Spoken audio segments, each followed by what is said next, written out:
Bell Time by Sophie Tuvey, Chapter 28. An hour later, we're sitting at my dad's kitchen table with Katie present via my phone screen, propped up in the middle by the salt and pepper. I'm on my second cup of tea. Dad has made a pot so I can keep refilling and topping up. There's also a packet of chocolate biscuits, which I'm steadily consuming. I can't believe Clark did nothing when you told him about the note. Katie shakes her head. You can't let him get away with this, Jen. You could take this to the governors, you know. Dad chips in. At the end of the day, it's his responsibility to look after the welfare of his staff. I'm supposed to be interviewed tomorrow, I remind them. How am I going to tackle David about gross negligence when he's meant to be assessing my competence at potentially leading a department? I'm sure if you just explain what happened, Dad begins. But if I pull out of the interview, David will just give the job to Michael. He can't do that, Katie says flatly. He's David Clark. He'll find a way to use it as a sign of my mental instability or something like that. So what? You're just going to go in and do the interview like nothing's happened? Katie folds her arms skeptically. What about your laptop? Dad asks. Wasn't your work on there? I've got everything on my email or in the cloud. Another thing to be thankful for. I chew another biscuit thoughtfully. Who could help? Who would understand? I've got an idea, I say. As Dad drives me to work in the morning, I reflect that this is the Friday of the longest week of my life. But I'm feeling surprisingly chipper. As much as it sucks to have my laptop stolen, I am slightly comforted by the fact that Tyler wasn't going to slide a death threat under my door. I can't even feel angry at him because I can still clearly see in my mind his expression when the boy was hauling him around and threatening him. I just hope he's all right. I check my reflection in the window. I'm wearing my pineapple shirt with pride today. My makeup provides a helpful layer to cover up any lingering signs of emotional trauma from yesterday, but it was amazing how much a hot bath and a good night's sleep made me feel ready to take on the world again. I take a selfie and post it on the WC chat. Me. Wish me luck for today. Dina. You look awesome. Go get 'em. Claire. Go for it, Jen. You've got this. I read their messages and smile. I don't believe I'm going to get this job, but I have decided this. David Clark is not going to ignore me anymore. And secondly, I'm going to enjoy every minute of it.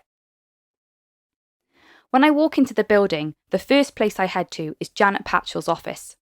I'm in early, and she's sitting at her desk, sipping coffee. Jen, she smiles when I stand in the open doorway. Are you all set for today? Nearly, I reply, but I do need your help. My laptop was stolen last night, so I need to borrow one, if that's okay. Stolen? Janet repeats, springing up out of her chair. Oh no, Jen, that sounds horrendous. What happened? I look behind me and then shut the door. One of my Year 11 boys was involved, I explain. He left a note to me yesterday, and I showed it to David, but David didn't think it required any immediate action. The expression on her face changes. She understands exactly what I mean. I see, she says, pursing her lips. Why don't you take a seat and I will make you a drink, and then you can tell me everything. I sit in a comfortable chair on the other side of her desk and watch as she grabs 2 mugs and a kettle in the corner of her room. It's a small and cosy office with a green fern by the window. I notice photographs of her family. It looks like her children are in their late teens. Janet must be in her early 50s, and today she's wearing a dove grey suit, immaculate as always. She is someone who embodies the gold standard, and I love her for it. I teach the boys group once a week. Tyler Kotz has been particularly challenging. I wouldn't give him the spare space on the trip to Blood Brothers, and yesterday he sabotaged my lesson when the inspector was observing me. He made comments to me about my address, and then last night he was outside my flat. There were other kids with him. They were hitting him, and he called my name for help. Janet hands me a mug of tea and sits down herself, her eyes wide as she hears the story. I went out to try and intervene. While I was outside, 2 other kids stole my laptop. I called the police and they spoke to Tyler. They think I will need to claim from my insurance to buy a new laptop. Don't worry about that, Janet says immediately. I'll find something for you. The police said that they wanted Tyler to steal the laptop, but he wouldn't, which is why they started fighting. I'm really concerned about what he's become involved with. My throat chokes up and I gulp down some hot tea. This is a lot to take in, Janet comments, frowning in concern. Jen, I'm so sorry about what happened. It must have been very frightening. It's hard because I live alone, I explain, determined to say what I feel without holding back. And I feel so angry that David knew something could happen, but he brushed it off as nothing. He made me feel stupid for being afraid. You're not stupid, Jen, she says. He may not have been able to prevent something from happening, but he shouldn't have dismissed it. I'm so sorry. Just having someone who's on my side, who understands, brings a wave of relief. I drink more tea. Do you want me to postpone the interview? Janet asks. I shake my head. I just don't want to give David any more ammunition against me. My voice shakes slightly. And I want to get it over with. I know I'm not going to get it anyway. You don't know that, Janet corrects me. You can't write yourself off, Jen. You have a strong application. Michael is better than me. It's the drumming mantra that's been in my head since the first day of term, but this is the first time I've said those words out loud. He's different to you, Janet says. It's not the same thing. She appraises me, frankly. It's none of my business, but I thought I would ask you. Are you two seeing each other? I blush, feeling all the awkwardness of the situation. David said we shouldn't. I avoid giving a direct answer. Janet sighs. He can't control the personal lives of his staff, she says. As long as your behaviour in school remains professional, he has no reason to complain. I'm encouraged that she hasn't backed David's viewpoint. If only Michael was the same. I just want to be taken seriously, I say. Why is it so hard? Things are much better now than 20 years ago, Janet says. Far from perfect, but we don't give up. We keep pressing forward and we refuse to accept the status quo. You're amazing, Janet, I say. I want to be just like you. She smiles. Then you better get ready for this interview. But first, we're going to see David. David? Janet pushes the door into his office, with me directly behind her. David looks up from his desk, more tired and lacking in composure than I've seen before. Janet, I'm afraid I have a meeting in just a minute. Cancel it, Janet snaps. David reassesses his options, taking in the two of us. Is this about the interview? Then his expression changes. Did something happen? Janet gives me a nod. Tyler was outside my flat last night, I say, noting with satisfaction the colour draining from David's face. Some older boys were threatening him. I called the police and went out to help him. While I was outside, they went into my flat and stole my laptop. I'm oddly strengthened by the fact that David looks worse than I do. He swears and presses one hand to his forehead. Luckily, Janet says, clearly furious at his reaction, Jen wasn't hurt, even though this situation put her at great personal risk. Yes, of course, David says quickly. I'm very glad that you are unharmed. Probably because I can't sue him. The police may want to come here today to speak to us, Janet continues.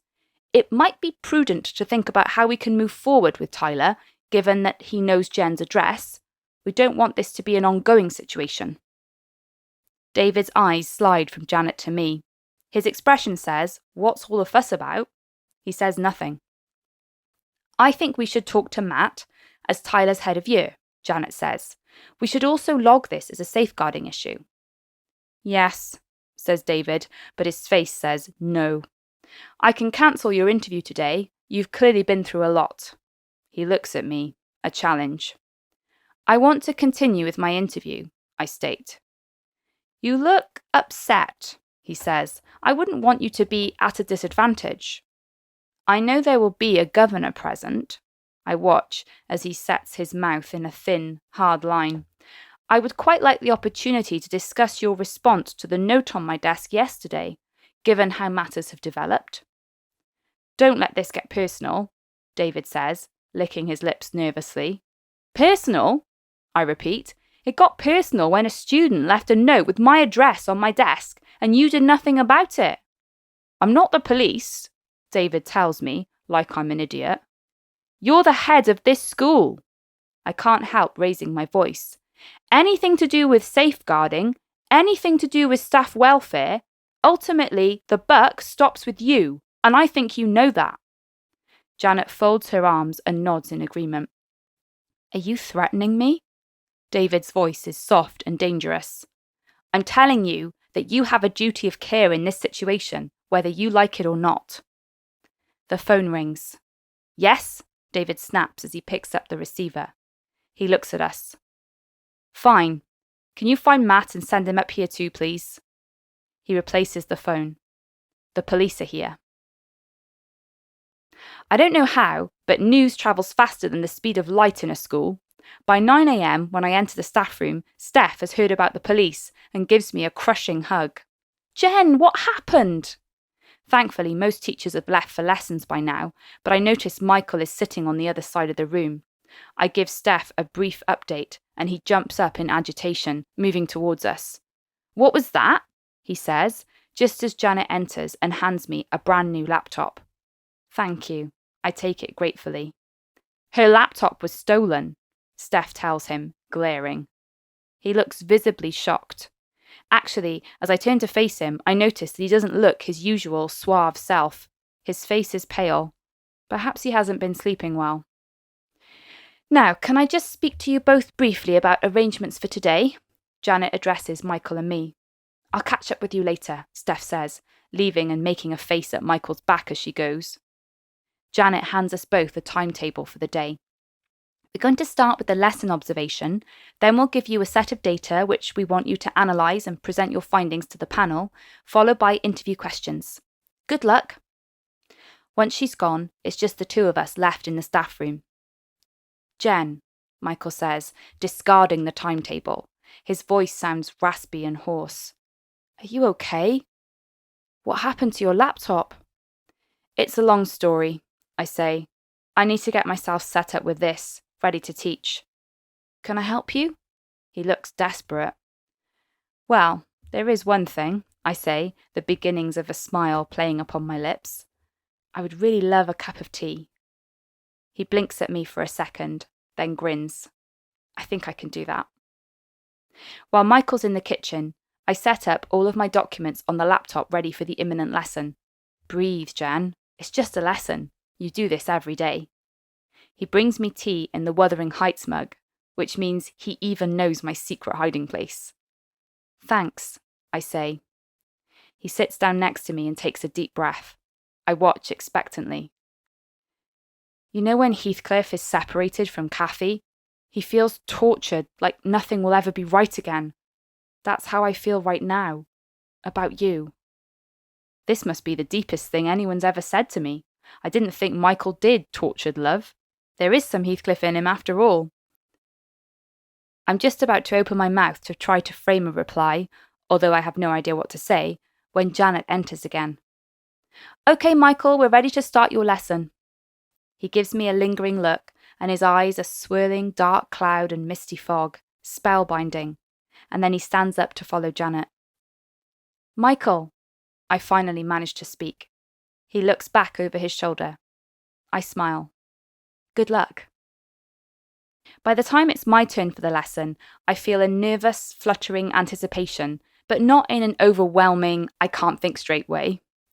I've had time to look over my plan, and I'm confident in the content of the lesson.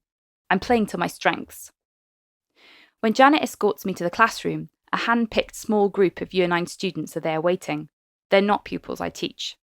It's only a 30-minute slot, so it's a truncated exercise, but I follow the plan and they seem really engaged.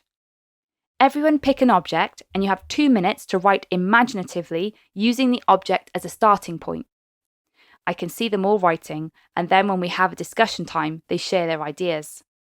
Work with a partner now to discuss where your story could go next. Jeff is writing notes at the back. I'm buzzing with energy. I know what I'm teaching, I know it works, and I know what the students are going to learn from it. Now, I want you to use highlighters to start to edit your work. Find words that you think you need to improve. See if you can spot any mistakes.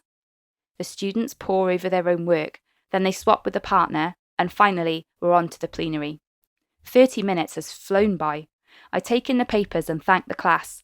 Then Janet meets me at the door and walks back to the staff room with me. How did it go? I was really happy with it. Great, she says. I'm going to take you up to my office now so you can look at the data. It's funny being back in Janet's office for the second time in one day. I'm aware that both you and Michael teach the boys group in Year 11, she says. There are many of our key marginal students in that group, on the borderline between passing and failing. This data is of their most recent assessment performance. I'd like you to identify which students need extra support because they're not progressing as they should be, and create an intervention plan for them. She tells me she'll be back in about an hour, and I start looking through the spreadsheet. Well, it certainly helps that I know the students. I start pulling out names of boys who are underachieving and start scribbling notes.